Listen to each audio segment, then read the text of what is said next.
Hey, what's up guys? So you know, best here, the iPhone 10 is about to hit stores and a lot of people are interested in buying it. And I want to give you my list of 10 things that I love and hate about this new iPhone. So let's gonna jump right into it with the first thing that I do love about this new phone, and that is the display. So this is an OLED display, which means it's gonna get really bright, having really good color accuracy, and it's gonna be solid all around when it comes to performance. And it's 5.8 inches, which I think is a really good size, and it's their Super Retina display is what they're calling it. And it is a true tone display, meaning that it will adjust the white balance of the display depending on the lighting situation of the room or the environment that you're in. And also it is HDR, and Apple is going to be putting out HDR 4K content now, and so you can enjoy watching that content in all of its glory on this phone. And also they say that it's going to have the most durable glass of any phone ever released, and that's a really big claim that I think is kind of going unnoticed. And if this display can be the toughest as they say it is, that's definitely going to be a good look. But still keeping with the display, that brings me to one thing that I do hate about it, and that is that notch at the top.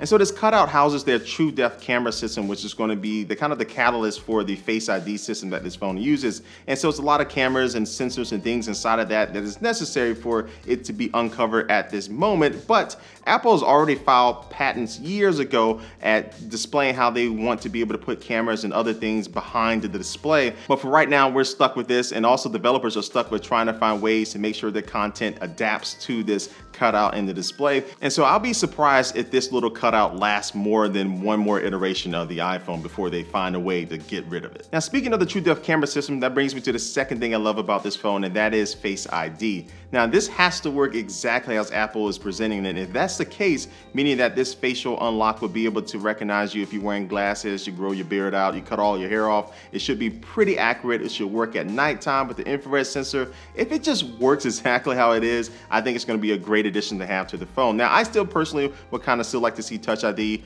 on the phone some way, but if Face ID delivers on its promises, hopefully I won't miss Touch ID. Now, this new iPhone 10 has a couple new options when it comes to charging. You have wireless charging, and also you have fast charging, but fast charging is the second thing that I hate about this iPhone 10. And it's not the feature itself, it's the fact that you cannot use fast charging right out of the box once you buy this phone, because Apple doesn't include the proper cable or adapter with it. So you actually have to spend close to $80 to be able to buy the USB-C to Lightning cord, and also the USB-C adapter that you're going to need to be able to enable fast charging. And so for me, this is a little misleading, because people are going to be thinking once they plug the new iPhone 10 in for the first time, it's going to be fast charging, which is not the case.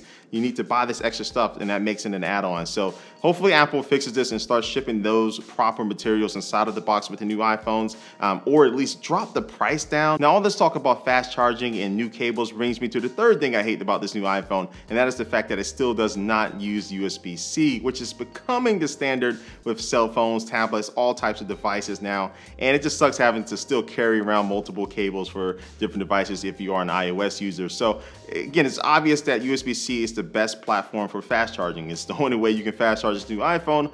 I wish Apple just would have switched over to it. I know there's a lot of accessories that use Lightning, but hopefully they can just release some type of adapter, or best case scenario, they update the Lightning port standard to be able to handle fast charging. But for right now, all those things I talked about with the fast charging will be easily remedied if USB-C was the port that was on the phone. But moving on to something else that is very fast and I really like on this new iPhone, and that is the A11 BIONIC processor. And so this new processor, along with all the new graphics capabilities of this phone, means it's going to just be a powerhouse, and you're going to need that to really work with Face ID, the neural network, and all that good stuff. So I'm expecting this thing to be a speed demon. Now, all this talk about performance brings me to the fourth thing I love about this phone, and that is it is embracing augmented reality. So AR is going to be a really big part of these new iPhones. Apple is really pushing developers to make content, and all the content that I've seen so far seems to work very well, and I'm really interested to playing some of the games that transform your entire table to an actual game site. And it looks like AR is going to be something that Apple's going to be pushing in response to what things like Samsung has been doing with VR, and we'll see how that turns out in the future, but I'm excited for it. All right, now hopping back to something else that I hate about this new iPhone is the fact that its base storage option is 64 gigabytes. Now, you can get up one level to 256 gigabytes, but it's gonna cost you an additional $150. But I think for this phone of the future, I don't see future phones starting at 64 gigabytes worth of storage, especially if you don't have a micro SD card slot. And if they did have that, that would totally change things in my opinion. But the fact is, I think 128 gigabytes should be the starting storage option for the iPhone 10. Now, one of the reasons why I'm really hard on the storage for this phone is because the cameras are going to be fantastic. That brings me to the fifth thing that I love about this phone. The dual 12 megapixel cameras on the back now do have optical image stabilization, so it's going to have really smooth content for your pictures and video, but also portrait mode makes its return, but it has one new trick up its sleeve. They have this new portrait lighting mode, which will allow you to adjust the lighting situation to make it seem like you're in a dark room just being lit by a spotlight and things like that, and it looks really cool in practice.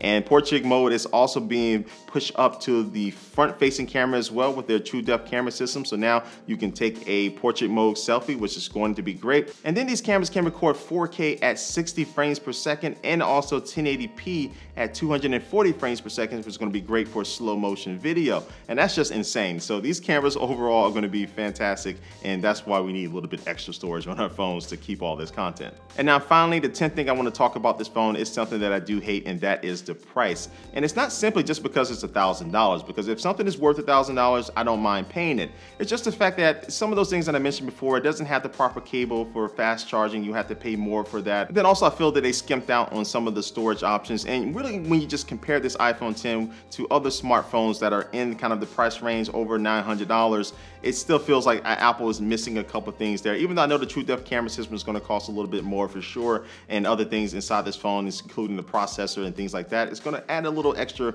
buck to the price. I still feel that it's just a little bit more overpriced than what I would want to be comfortable with, especially not coming with some of these accessories and things that I just think kind of necessary. All right, so I'm all done here. That wraps up my 10 things that I love and hate about this iPhone 10. I really want to know what you think, so leave your 10 things that you like or how many you want, and leave that comment down below. Let me know so we can start a conversation to see what you're looking forward to in this phone or what you hate that it doesn't have. And before you leave this video, check out all my social media links in the description box, and also be sure to subscribe to me here on YouTube if you haven't already. And I want to thank you for watching this video, and I will catch you later.